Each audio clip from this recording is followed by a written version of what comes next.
verse or chorus, and I'll tell you which is which. Then I'll tell you that this form is called an octastitch. I'm pants at reading music, and I don't have perfect pitch.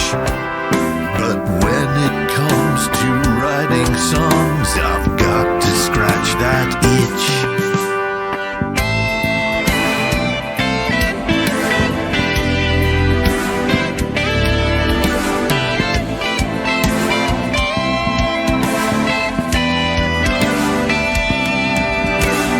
HFO goes live on air, we all expect a glitch. 'Cause every show I do, I know that I will find a hitch. I'm not expecting what I do to ever make me rich. I'm having fun with making music here right now with you on Twitch.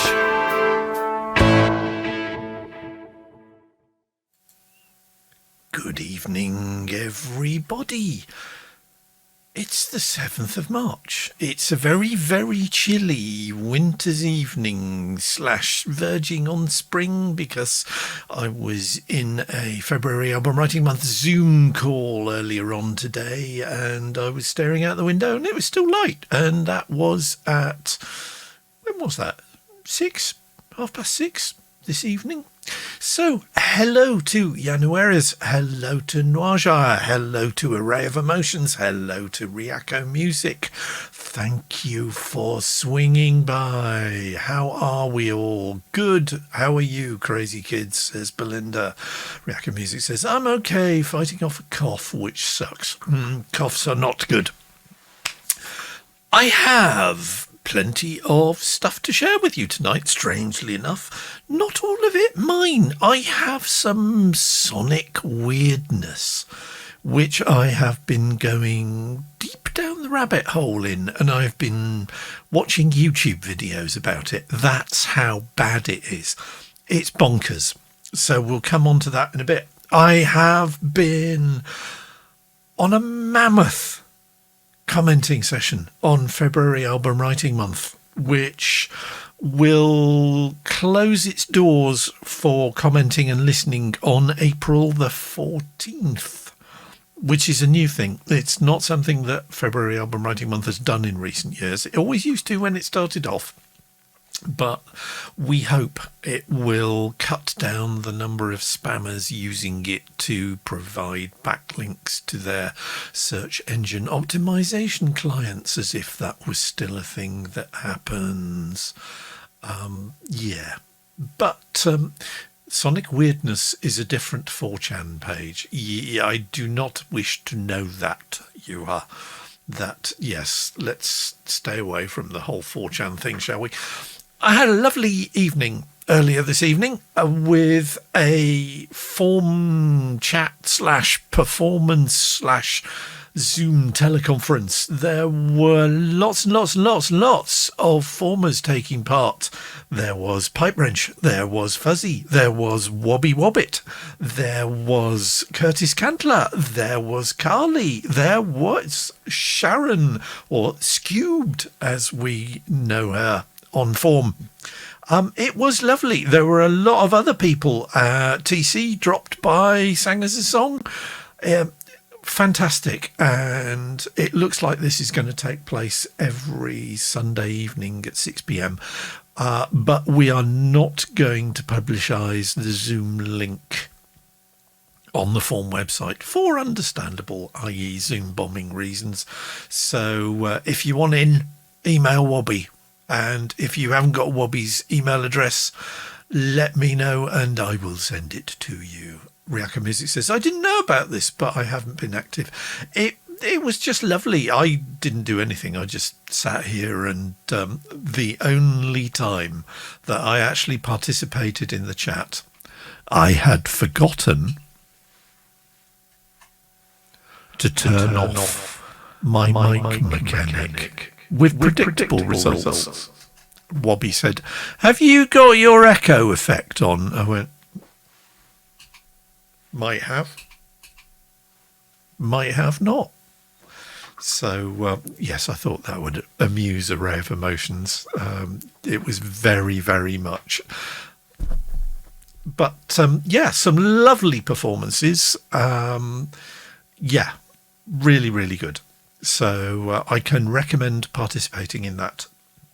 So, commenting, I have finally, a week after FAWM has drawn to a close, I have finally reached parity in the number of comments that I have received from lovely participants in FAWM and the number of comments that I have actually left for other people.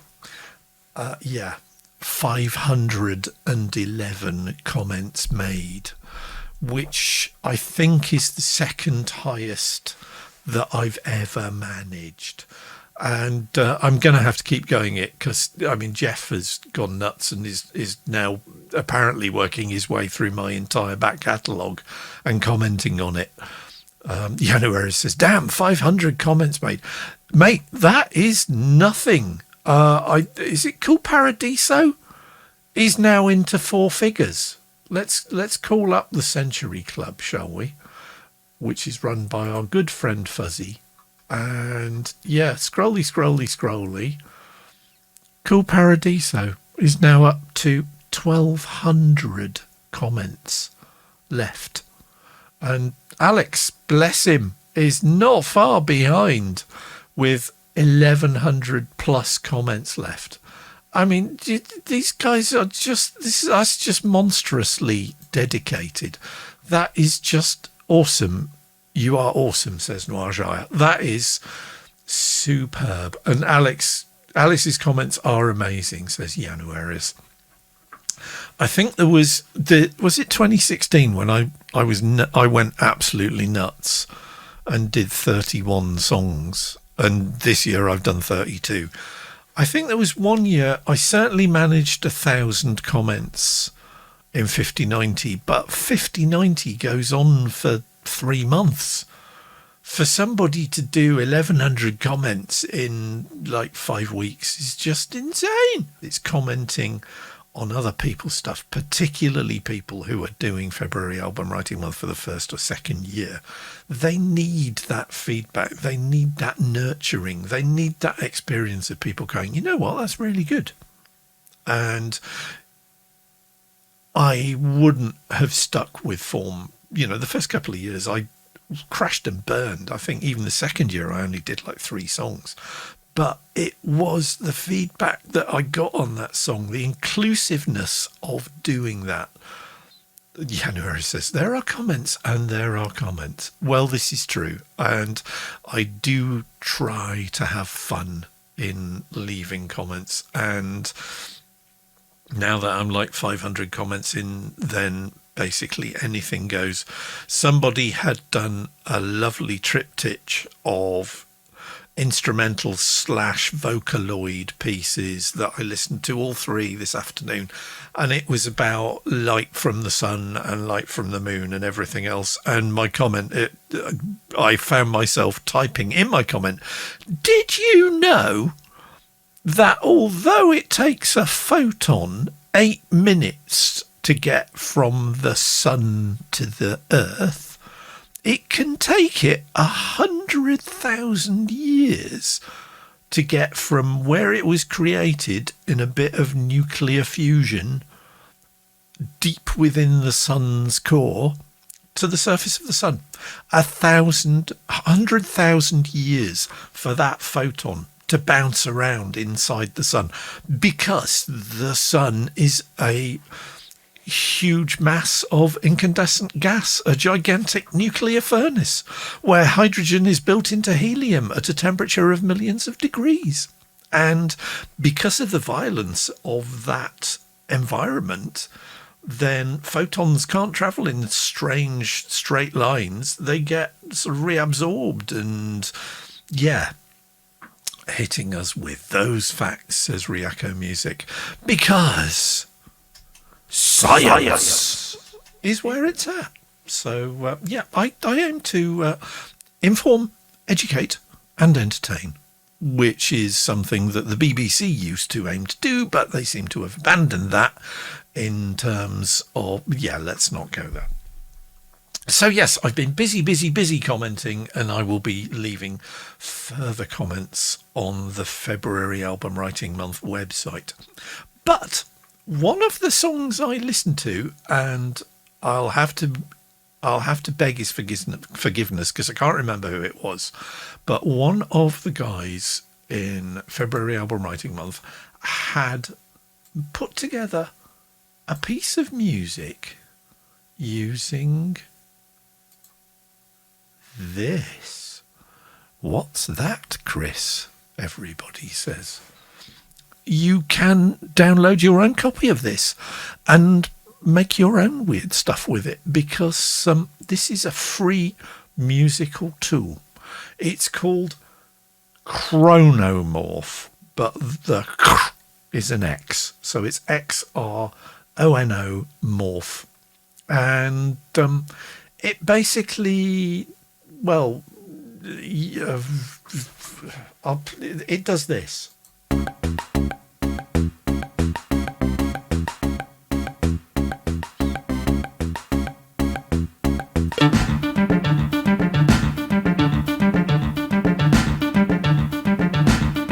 It's instant King Crimson.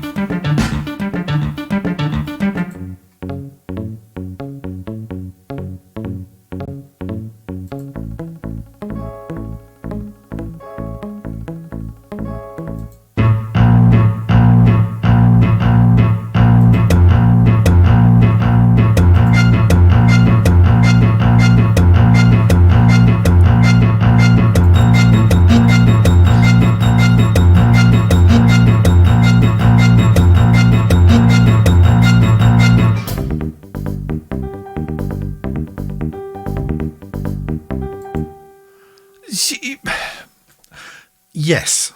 I love it, says Ryako Music. So do I, right? It's just insane. It is a creation of the dynamic tonality guys. And apparently it's based on the physics of perfectly balanced bicycle wheels. So the idea is that when you adjust things, you can have either perfectly balanced, which is that mode, or well formed, which is that mode, which means that it fits and it would balance, and the center of, if that was a bicycle tire that you were looking at, then the center of gravity of the bicycle wheel would be perfectly aligned with the axis of the bicycle. It's maths, right? There are certain elements of it that are beautifully symmetrical and sound fantastic, but repeat.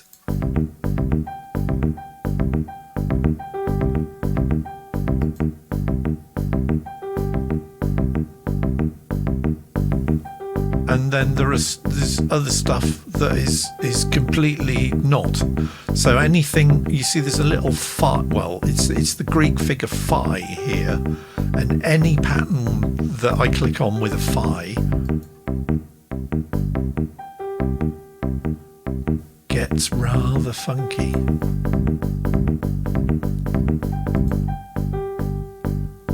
And you can configure it so you can make it use general MIDI. You can make it drive a plugin. If you can send all the MIDI information out to a VST, or you can make it use samples.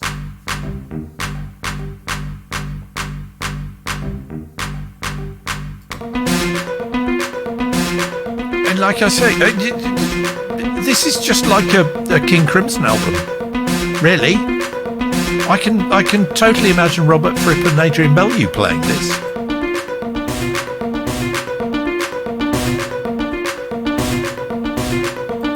There are introductory videos which I would recommend watching, but just install it. It just runs as a standalone exe file. You can have lovely fun with it and then export the audio into your DAW of choice. So you can imagine what I'm going to be doing prior to 5090, can't you? It's going to be, I'm going to use this.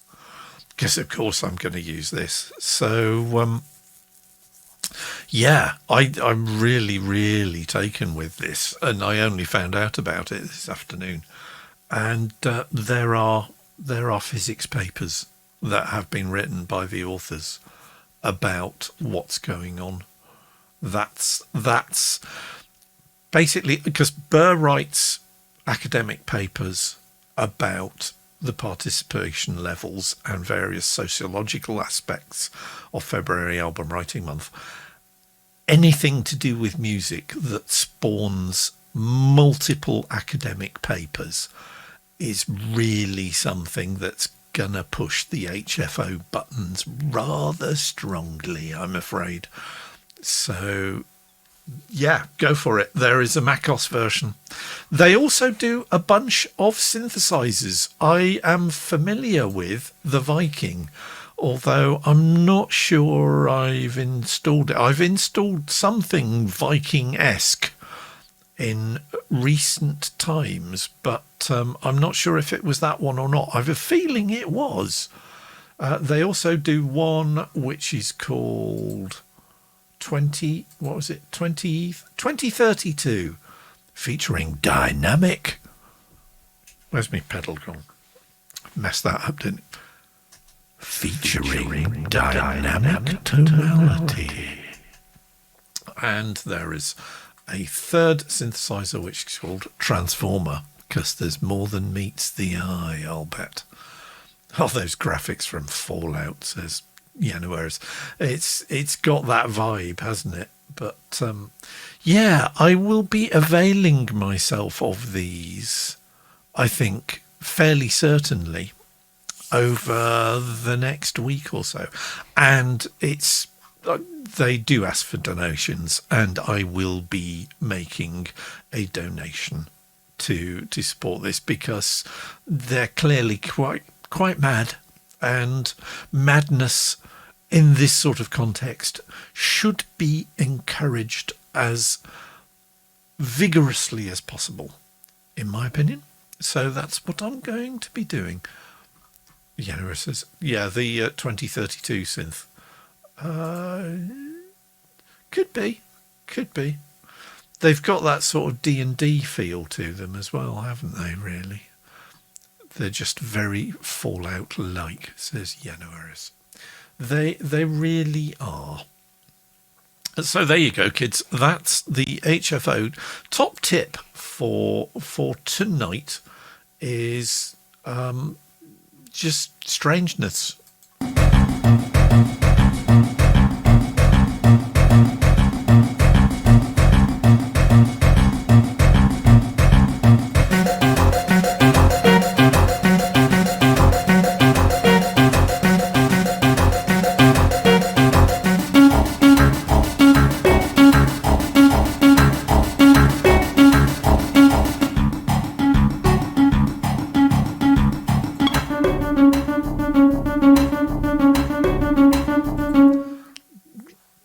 More fun than a barrel of monkeys, quite frankly.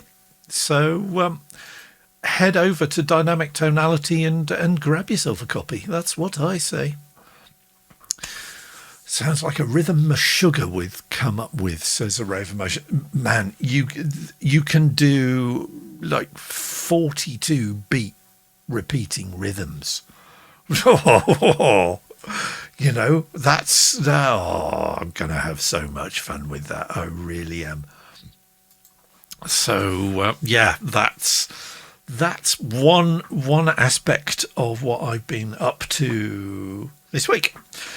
Since Thursday's show, I have fixed one of the bugs that has been plaguing me over recent weeks.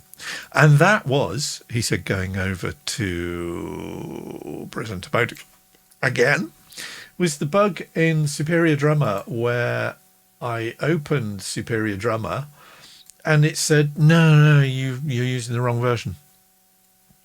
And the reason it was telling me that I was using the wrong version was my fault, not Toontrack's fault, because what I'd done was, at some point in the past, I've organised my VSTs because, well, quite frankly, you've seen the state of the VST list in my copy of Ableton.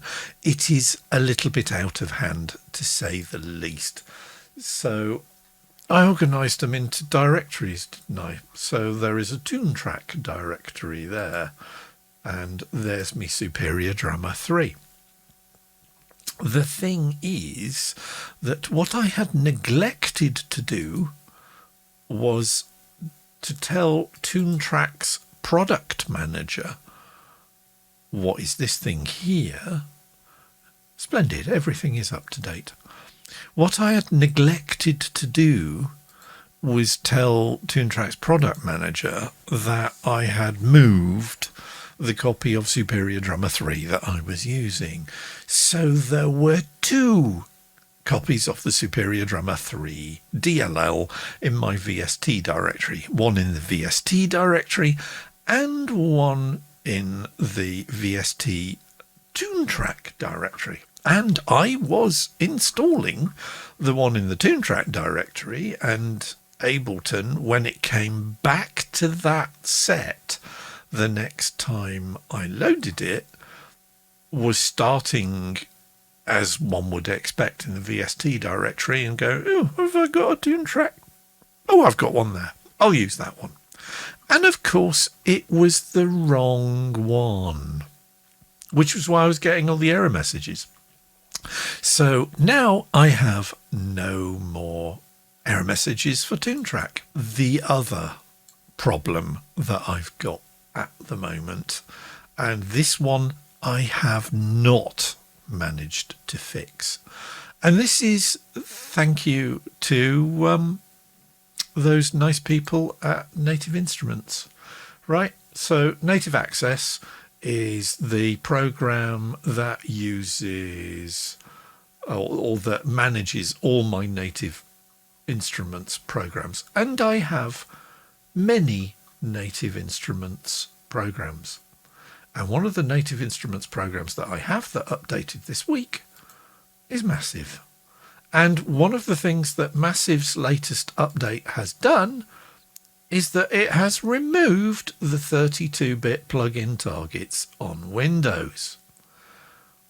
Okay, fair enough. But unfortunately, they haven't completely removed pointers to the 32-bit plugin targets on the version of Massive that I have, because as you can see, there's a nice repair flag there. And if I click on the repair flag, it says, yeah, can't find the 32-bit plugin that I've just removed. Somebody's not really been joining the dots, have they? So I can't relocate them because they're not there anymore, because they've been removed. So cancel that, and I can reinstall Massive. But of course, it's a change that Massive have done themselves, because, let's reiterate, they've been removed. So every time I reinstall Massive, it comes up and says, oh, you need to repair this again. So I've sent Native Instruments a support request where I said, is this the way it should be doing? Am I being monumentally stupid? Have I done something really, really silly? Or have you just cocked up the install somewhat? I'm not holding my breath. Or drunk, says Januarius. Indeed, yeah, I was sober. I'm not too sure about the programming team. But that's been bugging me because, right, One of the other pieces of software that I've never really bothered with before, and I've had it for well, since I bought, when was it? Since I bought the audio interface. It's this thing. It's called Machine 2, which is a sort of sampley, loopy type thing. Technical term. It's now going through all my VSTs, and it will take a while to do so. So I'll go back to the main camera while it's doing that. And Machine is primarily designed to work around see what I mean about the Native Instruments. So this is what I am now presented with.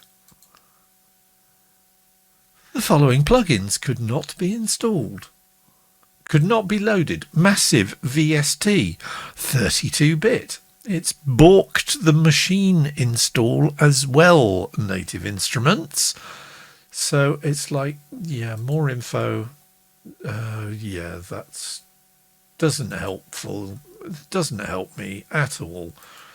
So I just hit close, and I get a really pretty interface. So Machine is designed to work around something a bit like the Push, which Native Instruments have built, which is called, strangely enough, the Machine Controller. And I'd never really bothered with the Machine software because I don't have a Machine controller. But then this week I suddenly thought, but hang on a minute, all the pictures that I've seen of the Machine Plus controller looked suspiciously like the controls that I've got on my Native Instruments Complete Control S88 Mark II MIDI controller. So I thought, oh, why don't I fire up Machine with my S88 Mark II fired up and ready and see what the S88 Mark II makes of it. And lo and behold, the S88's a Machine controller. I didn't realise. So what that means is that I can basically use this as a sampler, which is rather splendid.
And as you can tell, I got rather carried away with it. It is rather splendid. And I had no idea that I got the capability to use Machine and prat about with samples and beats. Naja says, I've got my glow sticks out. Yeah, it is a bit, isn't it? There are some really, really nice little patterns and presets in it that I am still exploring, because Native Instruments are almost as bad as Ableton in terms of the user manuals. It's like, well, yeah, you're kind of skipping ahead to the real sort of deep dive. It's like, what I want to know is, how do I get back to the screen that I was just on when I clicked on that, and why is it doing that? And so yeah, I have a lot of RTFMing and YouTube videoing to watch, I suspect, over the next few months. But yeah, I'm really quite taken with Machine now. It's like, ooh, that doesn't sound like me. I like tools that don't make me sound like me, because that means I can do something different and push the boundaries. I think I'm beginning to crash. Salt traps ghosts, says Noirja, and snails. Raka Music says, maybe hot chocolate is like ghost poison, which is why folks always drink it when telling scary stories. Plausible. Yeah, very plausible. I am not supposed to eat chocolate, but I've been kind of on a bit of a post-form crash, if the truth be told, this week. The last couple of nights I have slept for 11 hours solid, so I was quite clearly rather tired, shall we say. And one of the things that helped me achieve the 11-hour stretch of sleep was a mug of hot chocolate. And I, as I said on the stream, and I will reiterate it because it is a very, very important scientific finding and highly recommended if you like hot chocolate-based beverages before bedtime, or indeed when telling ghost stories. If you've got a coffee machine that has a steam wand, and so you can make steamed milk, use it to make your hot chocolate. If you do not have a coffee machine with a steam wand, get one and use it to make hot chocolate, because OMG, it's not the same drink as boiling milk in a pan and then whisking a few teaspoons of hot chocolate powder into it. It's a completely different taste experience. And I reiterate, OMG, I could not believe what I was drinking the first time I had a mug made that way. And it's taken me until the age of 60 to make that discovery, which, quite frankly, is ludicrous. And yeah, the chat is the folks on the chat are clearly having the time of their lives, and it's not even only slightly, it's completely unrelated to what I'm talking about. So I'm just going to carry on talking. And Yanuera says, what, even dogs can be ghosts? So, music. I've been playing around. Haven't really got anything new to show you this week, but I thought what I'd kind of do was revisit one of the songs that I put together during February album writing month, because it's my show and I felt like doing it. And so what I'm going to do is we'll go back to the second track that I played, or that I composed for February album writing month this year, that was inspired by the fact that Ableton Live 10 kept on crashing on me. And I found out eventually it was a wonky install, and I downloaded the same version of Ableton Live 10, reinstalled it, and touch wood, I haven't had Ableton crash on me once in the subsequent 5 weeks since this song was written. But I had fun writing it, and this one's called Always Crashing in the Same Door.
they did before. And I'll be missing all the best performance tracks. I'm always crashing in the same door.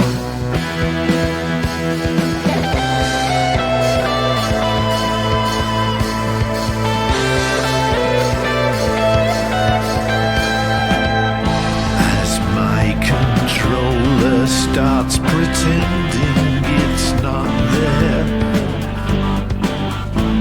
the muse collapses at my feet. I pause to offer an exasperated prayer, then hit Control and Alt Delete.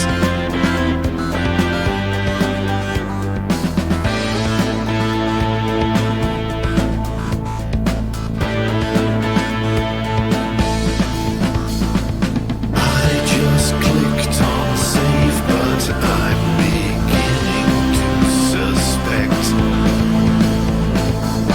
I'm going to find these best laid plans have just been wrecked. I know that even if I get my files back, they won't sound like they did before. And I'll be missing all the best performance tracks. I'm always crashing in the same door.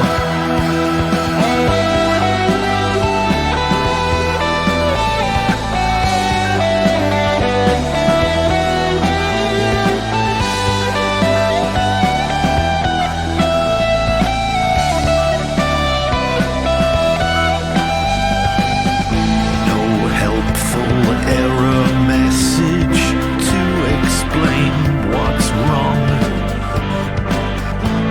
The program simply goes away.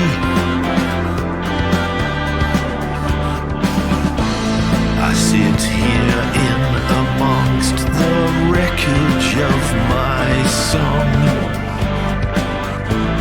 while my remaining hair turns grey.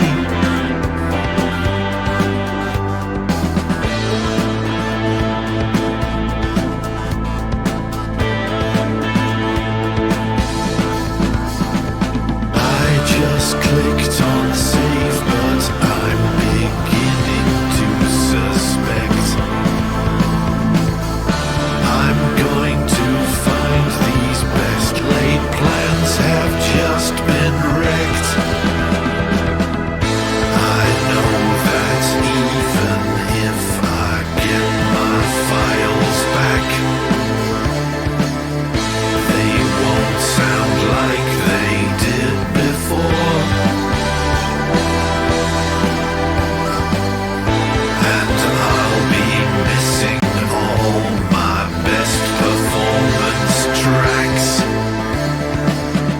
I'm always crashing in the same door.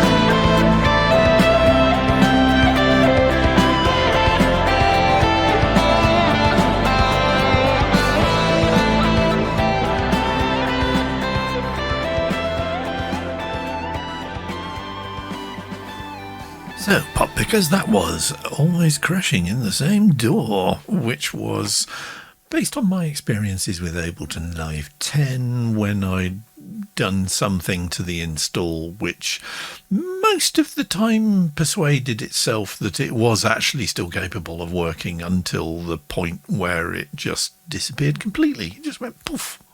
No error message, nothing like that. No sort of signs of impending doom.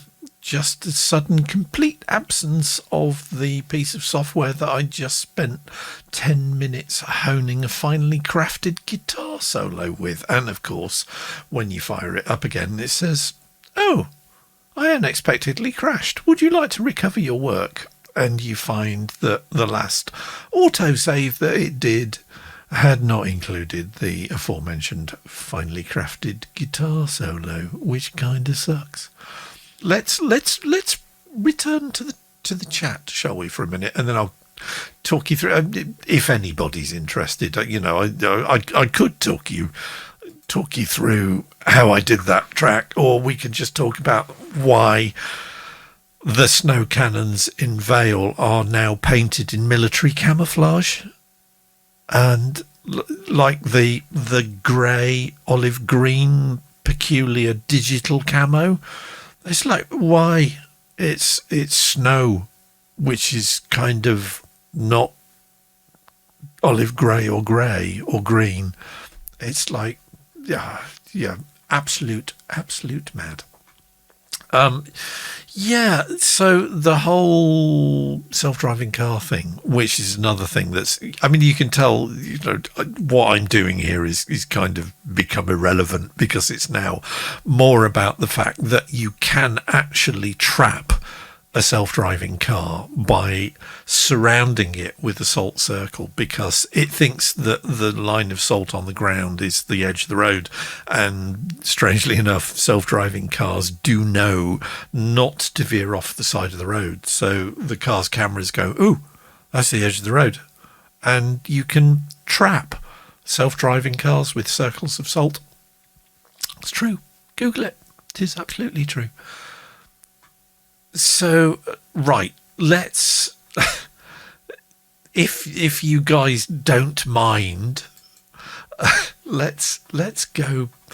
Can a self-driving car scream for help if it has no mouth? Well, if it's an electric self-driving car, you can download sample files, can't you? Because you can download different engine noises for your Tesla, I believe. Don't know, haven't got a Tesla. And I've only got a hybrid, and mine doesn't have the option to download engine noises, so I just turn the radio on very loudly. But apparently you can download and fit sample noises into self-driving electric cars. So presumably you could make it scream for help, or you could just have it, driving down the road with your car just going, "Ah!" Very well, at least from a safety point of view, people would know you were coming, which, as most self-driving cars are particularly quiet, is a definite improvement on the fact that most self-driving cars can run you over before you know they're even there. And Naja says, "We squirreled you." I think you squirreled yourselves, really. I'm just here for the captions. So there you go. We have the caption used for the first time in at least 3 shows, which is quite good. But yeah. So, as always with these tracks, I start on a track. Normally, I think I did here by laying down a superior drummer track, there would have been an introductory, because for some strange reason, and I can't actually remember why, but this started with an extended instrumental introduction using yet another Native Instruments product, and this is the rather pretty user interface for something called Absinthe. Now, Absinthe, I have a feeling, will probably become the focus of one of my, I'm going to take one thing and really, really learn how it works albums. Doesn't look like I'm going to do one this month because I'm still listening to a lot of stuff on February album writing month. I'm kind of sidetracked in terms of just listening to other people's stuff and supporting the FAWM community, and might get to 600 comments before everything shuts down on April the 14th. Might not. I'm kind of thinking I probably will. But Absinthe is one of Native Instruments sampling synthesizers. Absinthe, here we go. I started with a rather splendid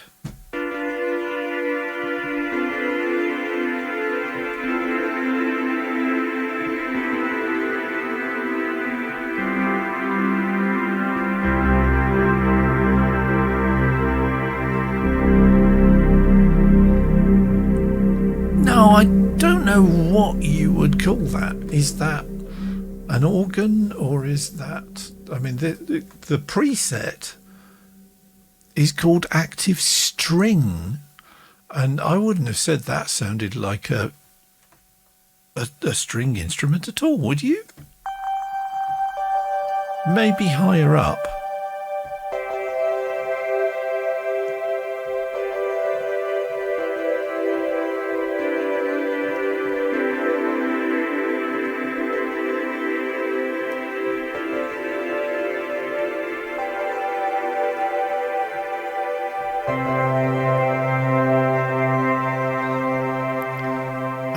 I mean, Reactor Music says, that sounds lovely, whatever it is. Maybe a sitar, or I don't know. Yeah, no, says Januarius. Yeah, and so this is the problem, right, with being a bit of a synth nerd, is that every now and again you can latch on to something, and especially something that's been dropped into, yes, and of course it has, the free Valhalla DSP Valhalla Supermassive Reverb, which is on my Ascend here. There it is. And my default patch, which is one of their large reverberation spaces. It's a modulated reverb, so it does sort of weird things with it rather than it just being a straight reverb. But the C Beams preset on Valhalla, which is free, it's downloadable, it's VST. You can just drop it into Ableton. It just makes anything sound good, but it made this sound so good that it was like, you know what, I'm just not going to start with a guitar part. I'm just going to have an extended me just playing a bit of synth going, check this out, it sounds so good, because it does. There is also a second synth track, which is kind of doubling it, which is another rather interesting free synth that I downloaded called Noise Tar, and that sounds like this, which is very, very quiet indeed. That's because it's down at -7. Let's turn that up a bit. No, doesn't want to play, does it? Really doesn't want to play. How bizarre. Is it all right? Well, we'll just re-enable the automation and I'll solo it and you can hear what it's doing. We'll do it that way.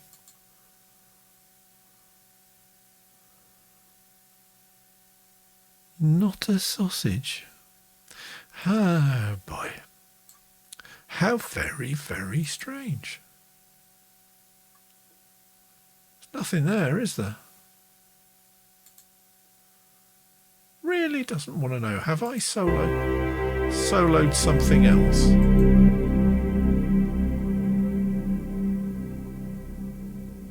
Or does that just not make any noise and I was just kidding myself that I was duplicating that track with someone else?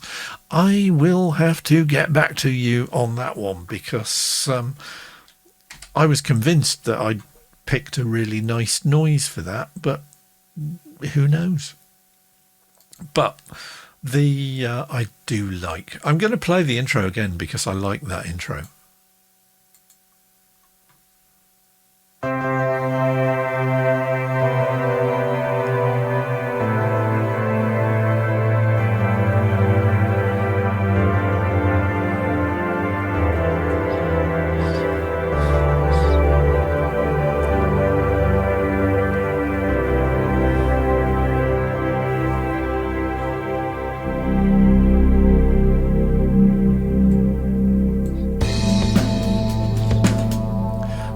January says, what's that thing that says off?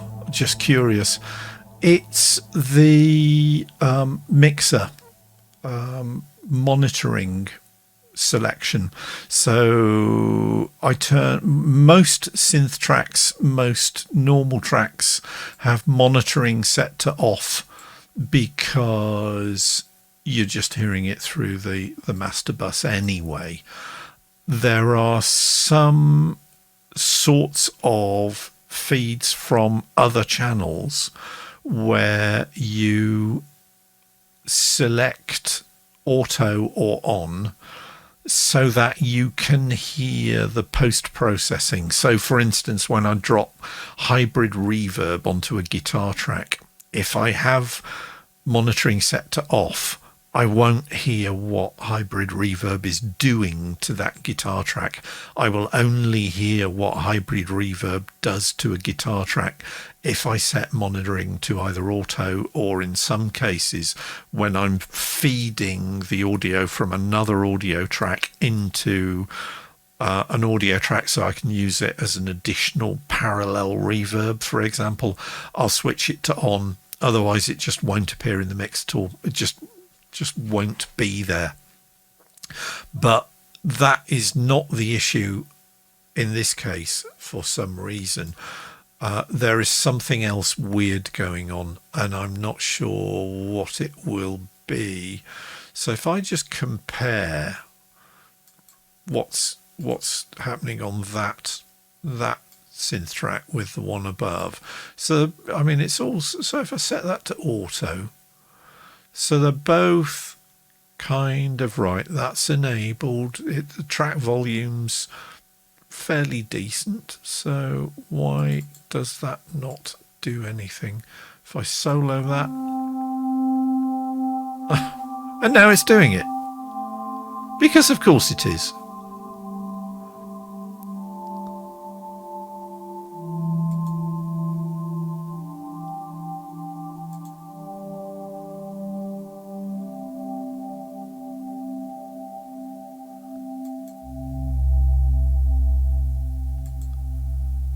Well,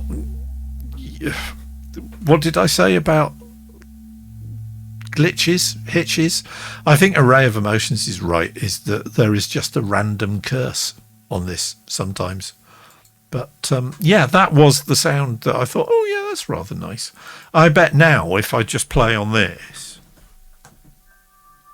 yep, now it's playing it.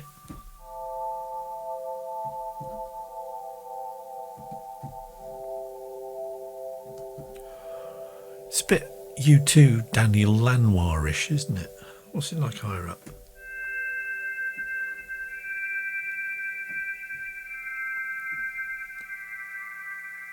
And we're back to ghosts in the chat already.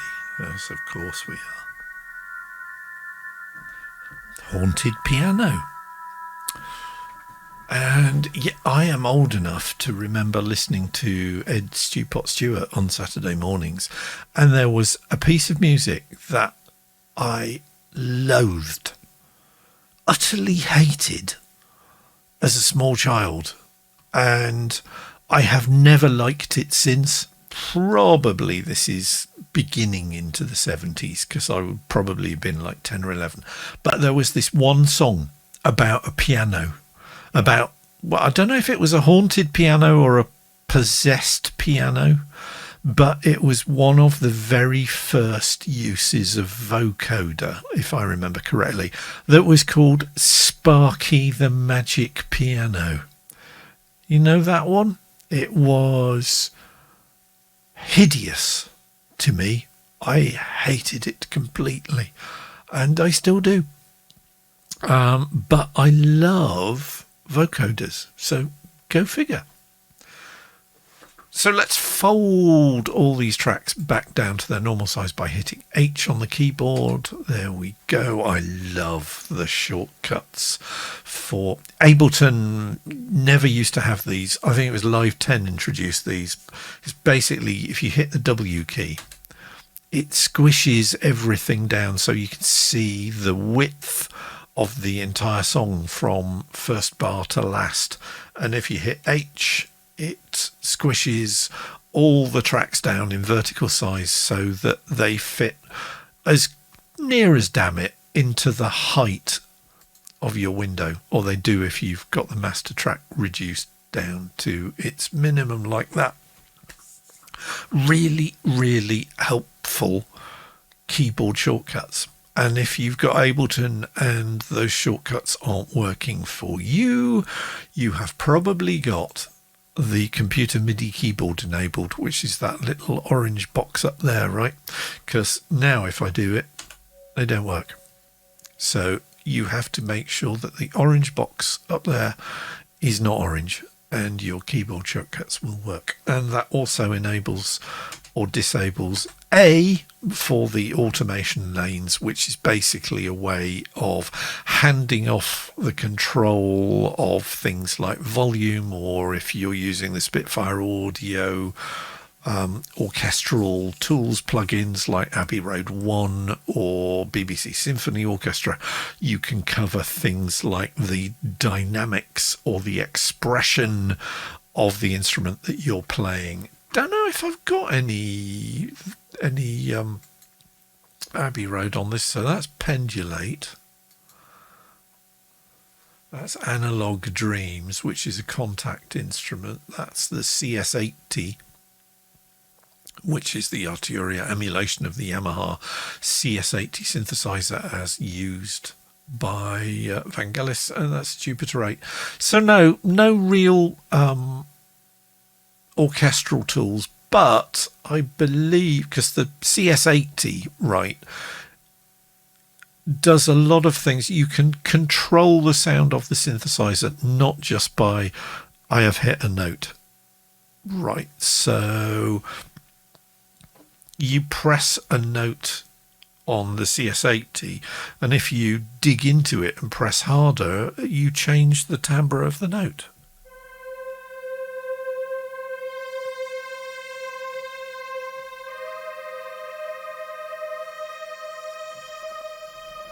But I also have two little controls here on the S88. So if I move out of the way, you can see them.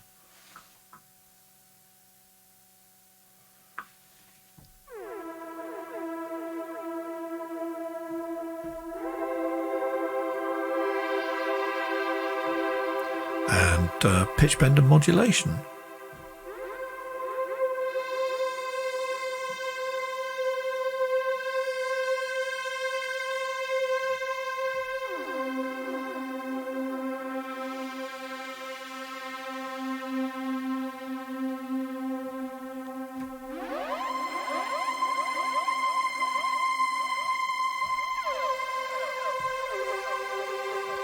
I've got some nice portamento kicking in there as well.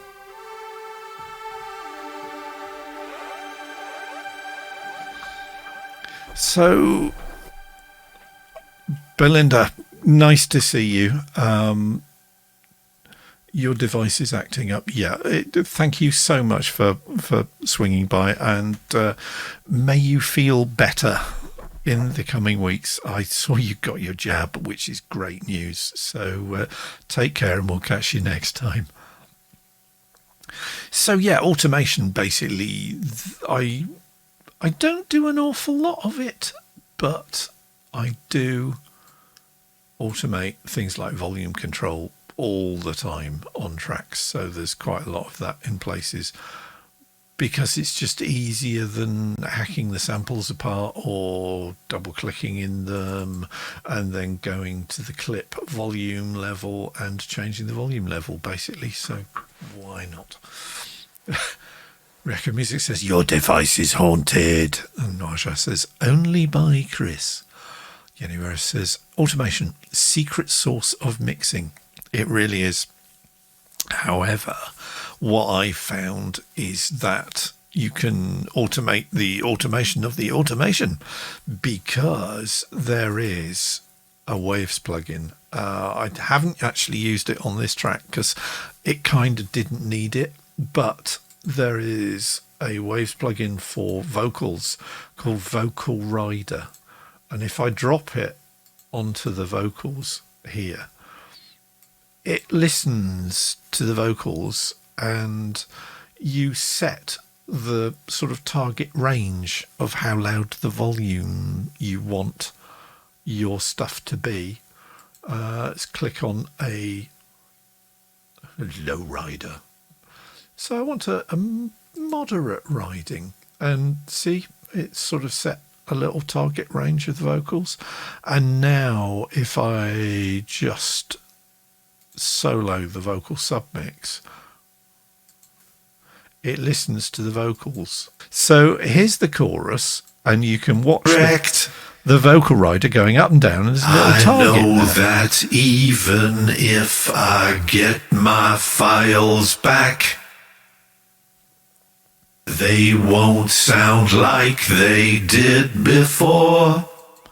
So it's set a little target range, and that's moderate riding. So you can set, loud vocals or various other ranges, and it will change it. But what's lovely, if you've got a system that's really struggling to render the whole thing out with loads of plugins, you just click that button there. And if you then play through the track, Vocal Rider will write the volume automation that it's doing on the vocals just into the volume automation lane on your DAW, which is such a mind-blowingly simple thing to do. And it's like, well, that's brilliant, because it means once you've used it to set the automation level, you can just delete the plugin and remove the processing power required to run it, because now it's just in the automation lane for that channel, which is absolutely bonkers. You can see why there needs to be a way you can organize the Waves plugins into subfolders, because it's driving me nuts just how many there are. I think it was the Electric Grand 80 that I plumped for was my other free plugin, but that was rather good. It's synth intro, rather a lot of vocals for me. This wasn't one of the tracks when I tried harmony vocals, but that is something I've been trying to, you heard just how appalling my lead vocal line is on that track when it's just raw. It sounds much better when it's actually bedded into the track. I don't tend to use things like pitch control on this. So pitch correction is switched off on Nectar 3, and that's pretty standard for everything that I do. I wonder what it would sound like with pitch correction on, actually. Probably not much better.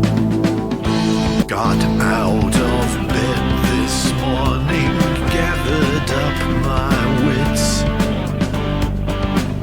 and fired up the big machine. Well, it's obviously making it quite busy to start the work of changing sound bites into bits. What happened wasn't altogether unforeseen. But what I do always use is the gate and two sets of EQ, a de-esser. There's also a compressor on there.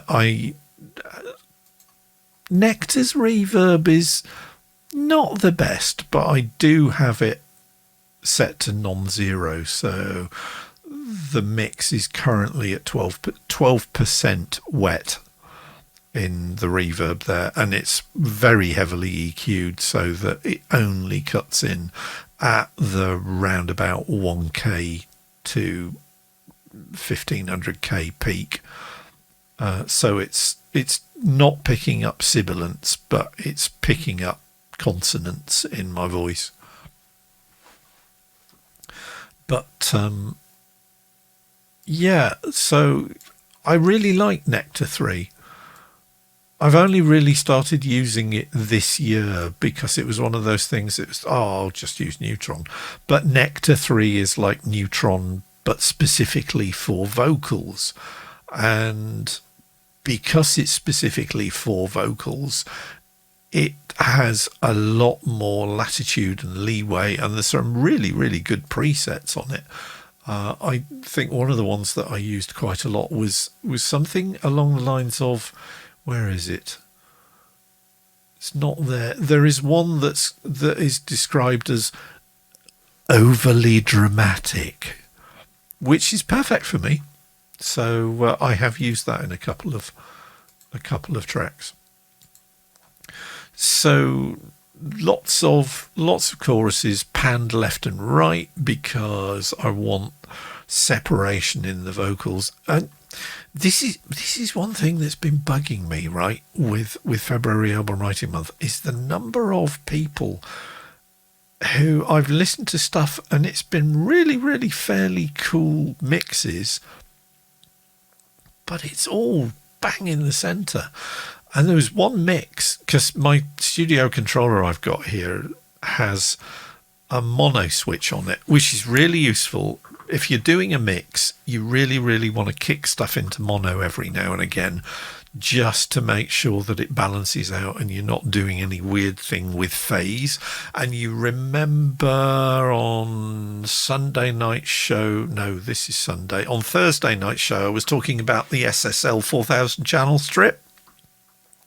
One of the things that the SSL E4000 channel strip has on it is a big red button with a phi on it for phase, because when you chuck something down into mono when you've been mixing it in stereo, if you've got your phases wrong on your audio samples, it will cancel out. So you might have a lovely piano track in your stereo mix, but if somebody's listening to it in a system like an old car system that's just in mono, the phases can cancel out and they can completely disappear. So kicking the mono button in is really useful. If you've got something that you're not quite sure how it was recorded, I mean, most things like Superior Drummer and everything else, they're going to get the phase right because that's kind of what they do. But if you've recorded stuff yourself, especially if you've recorded it in a stereo mix, clicking the phase button, and in Ableton there is a utility in Ableton, phase invert, right?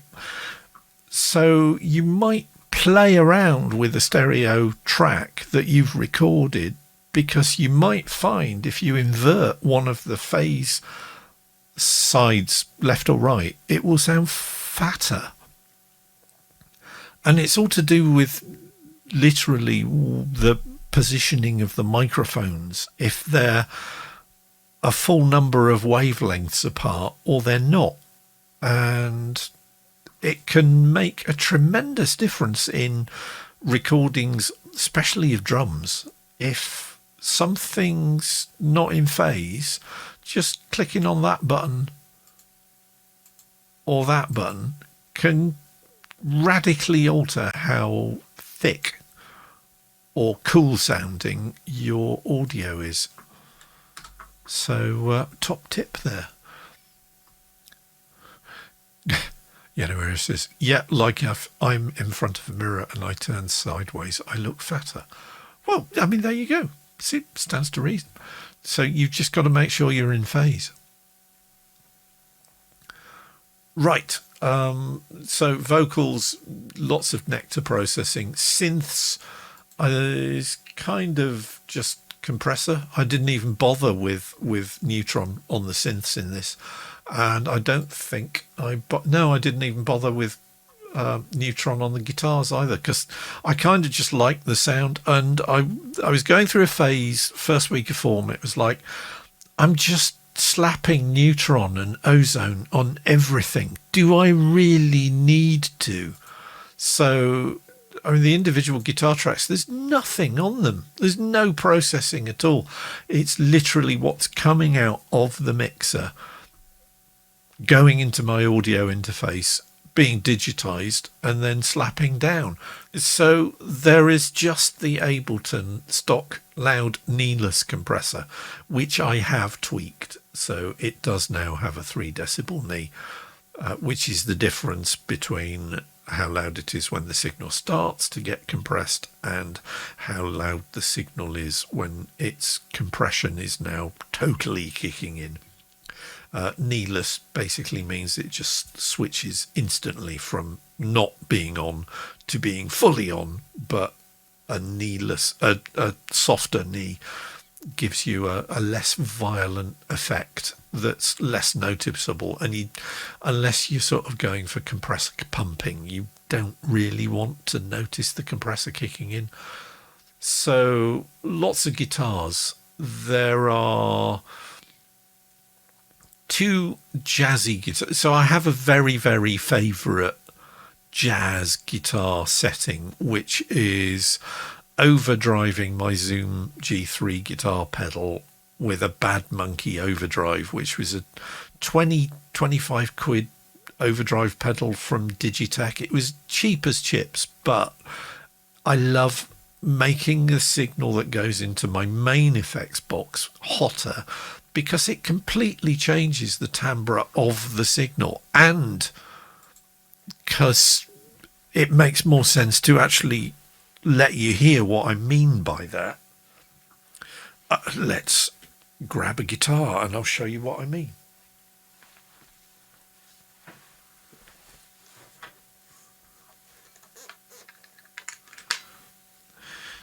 So here's the Parker Fly. This is the D2 preset on the Zoom, which I like so much I haven't actually changed it. Anywhere it says play Paranoid. No, I'm not getting a copyright strike just to entertain you. So there's 2 delays, there's a bit of chorus and everything else, and it's not a bad sound as it is straight out of the box.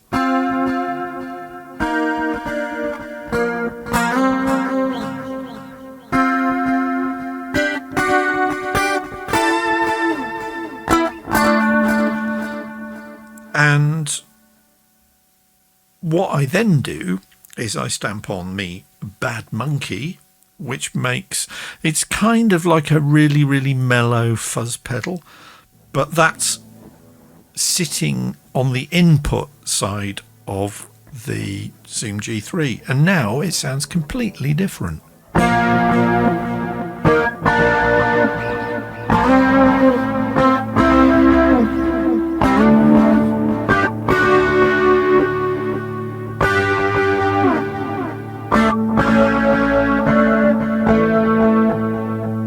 And that is my favourite guitar sound, which I then normally drop an inordinate amount of reverb in it as well.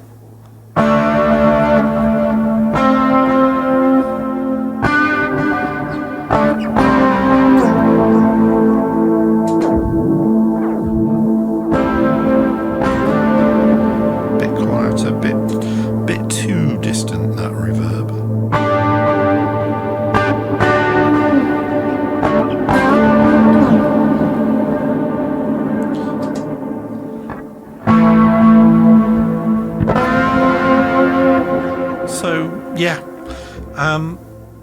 So there are 2 guitar tracks with, I've probably got a different bridge or neck pickup on the fly, because no, it's not all the fly actually. There's some fly on this, but it's mainly the shouty Yamaha Rg 770, which was a 1990s model, and that's this one. So it's basically an Ibanez Gem 6-string, but without the monkey grip.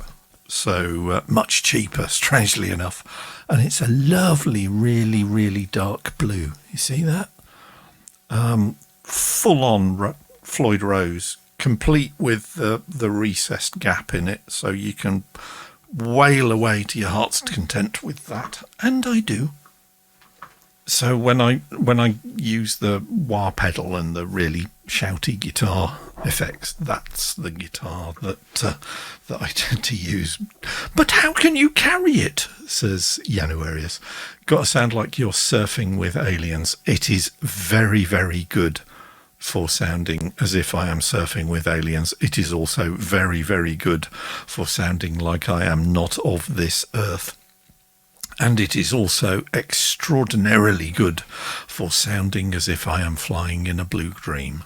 But again, copyright strikes. I'm not going to play those riffs for you because this stream would disappear, and we don't want that.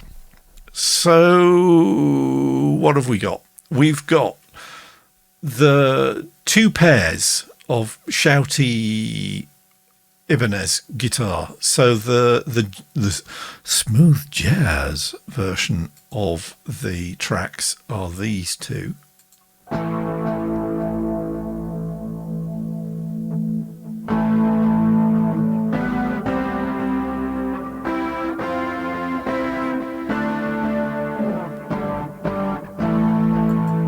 So you get the idea. Riaka Music says, does Twitch crack hard down on that? Yes, they do. Certainly, as a composer, as someone who writes music, then I wouldn't want somebody else ripping off my stuff. But equally, if you're trying to play something and the algorithm's going, no, that's somebody else, then it can get a bit strange. That's the smooth jazz guitars. These are the other two guitars, which are a bit shoutier, right? These is still the Ibanez.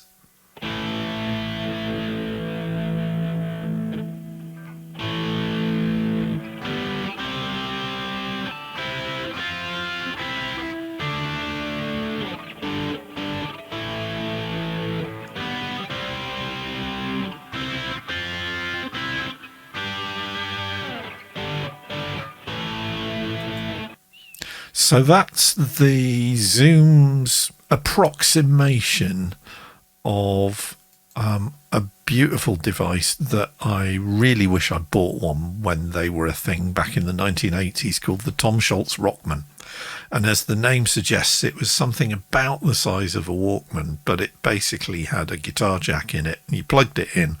You plugged the output into your mixer, and it gave you the sort of the Tom Scholz, who was the guitarist in Rockman in Boston.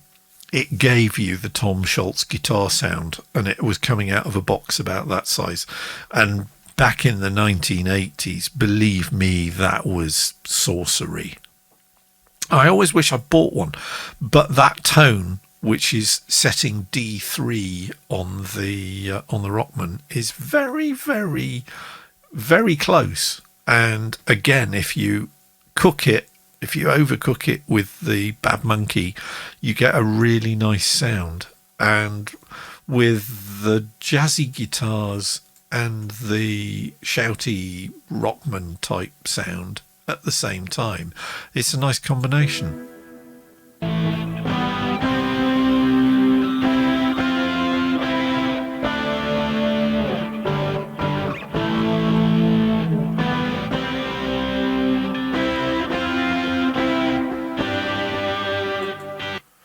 So, yeah, you get the idea with that.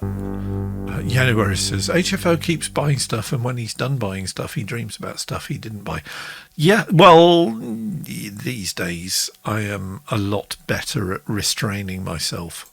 And quite frankly, I can't afford to buy loads of stuff anymore because semi-retired pretty much. But I do wish I bought a Rockman, and I do wish I'd bought that Yamaha DX7 back when I could. But, you know, these days I've got emulations of the thing left, right and centre. And it's not like I'm running short on hardware synths, is it? Left a couple of comments today on a guy who was noodling on a Deckard's Dream, right, which is a clone of the Yamaha CS80. Now, I've got the Yamaha CS80 synth on this track, which I played you earlier, so it's a behemoth of a thing that the original looked like this, right? So it's a £200 absolute monster of a synthesizer. Toto used to go on tour with 2 of them. Vangelis in his studio in the UK had 8 of them because they were notoriously unreliable, and 2 or 3 of them would be in a permanent state of out of use for repair. But the Deckard's Dream is a hardware clone of the innards of the CS80. Doesn't have a keyboard on it, but basically it's this controls set here in a nice black rack mountable unit. And one of the guys in FAWM actually has one of these things, and it was like, oh man, that sounds so good. Even if I've got the capability to sound like it in my computer, it was the fact it was a hardware synth. It was like, oh, so good. So yeah, the Parker Fly is relegated here to just a few little embellishments. So it literally drops in, says hello, and then goes away again.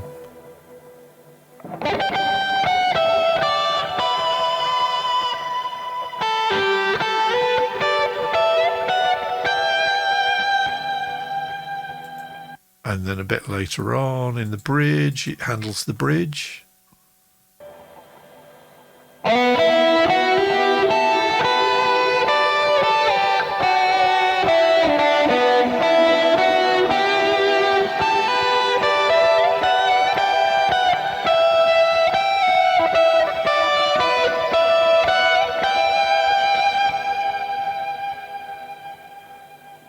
Says, but where's the reverb? Couldn't you hear it on that?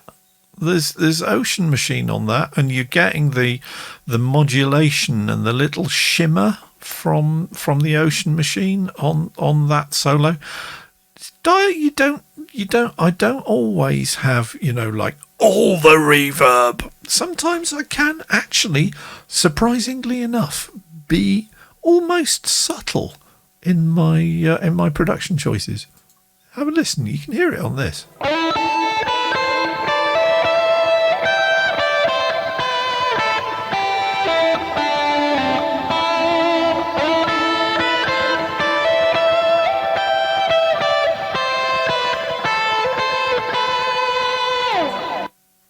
So, yeah, and as you heard from the fact that it cuts off, the reverb is being handled by audio from the guitar effects chain rather than being imposed after the fact, which is kind of the way you should do it, because then if you suddenly decide creatively that you didn't want reverb on it, you can turn it off. Whereas if the performance was recorded with reverb, it's not impossible, because I think Isotope now make an algorithm that's in RX, might even be an RX7, but I think it's definitely an RX8, which can actually strip the reverb off an audio signal. And now that is sorcery.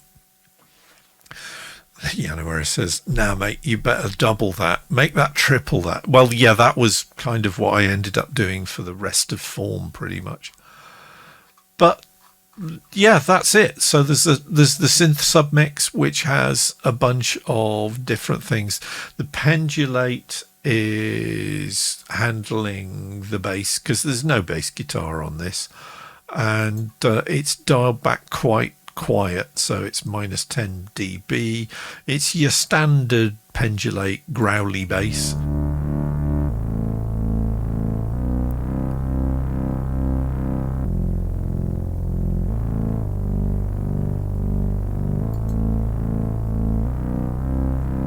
I'm using Arturia's Analog Lab 5 with a multi-effect as well, so it's...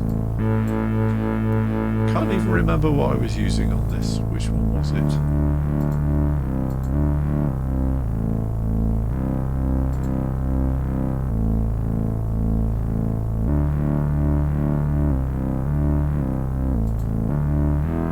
But the Analog Lab sounds like this.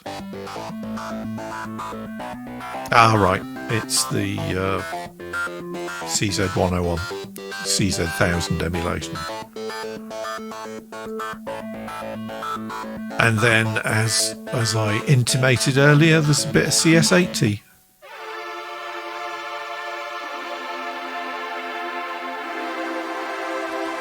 And basically, the CS80 makes anything sound better. Racco Music says, soon it'll be Skynet. Yamaha says, I for one welcome our machine overloads. Indeed.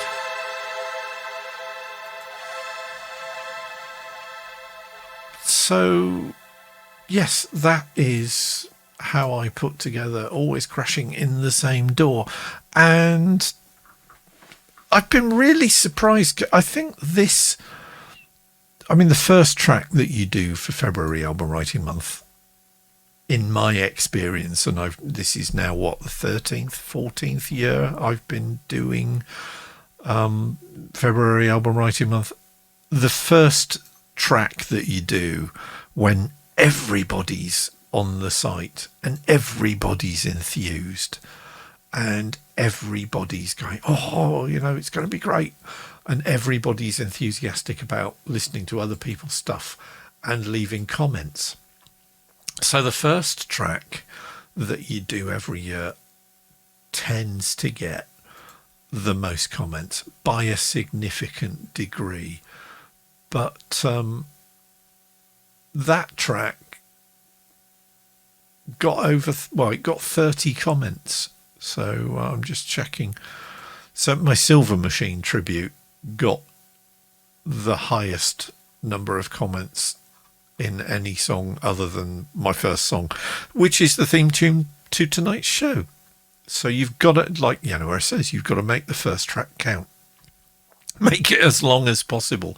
Man, my first track was 90 seconds long, and it's the theme tune for the show. But I got, 43 comments on that, but Always Crashing in the Same Door, people liked. I got 30 comments for it, and yeah, I like Davey Boy's comments. The Pro Tools Blues, love, love, love this. Love the pre-chorus. You know, Nadine sent me here. There, full-on prog, says Mr. Cooper Ryder. I expected an abrupt ending, says French Dogie, to mimic a crash instead of a fade-out. I missed a trick there, didn't I? I did actually do a track a few years ago when it's not in camera shot there. Let's go back to tripod cam. So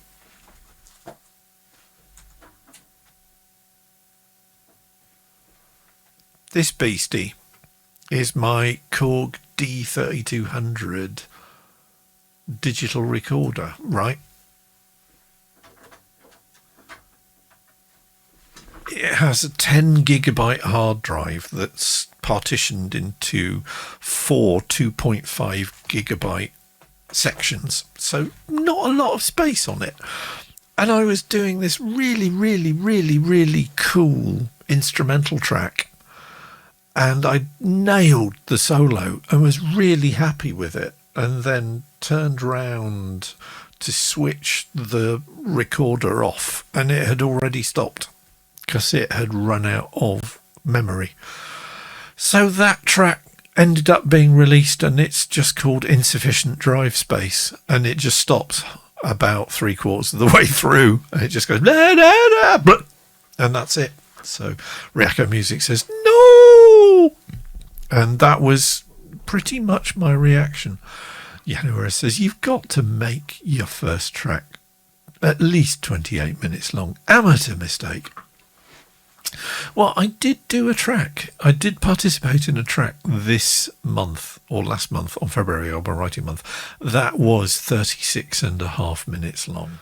I love the fact, I don't know if you noticed this, but the last piece of music that was submitted for February Album Writing Month this month, if I go over to the songs page, it's from Ad for Peru, and it's lyrics only, and it's just called Everyone Poos. Don't deny it. Even Helen Mirren, Everyone Poos. And yes, it is a book. So, yeah, who knows if copyright infringement on showing pictures of people's books. I'm not even going to do that.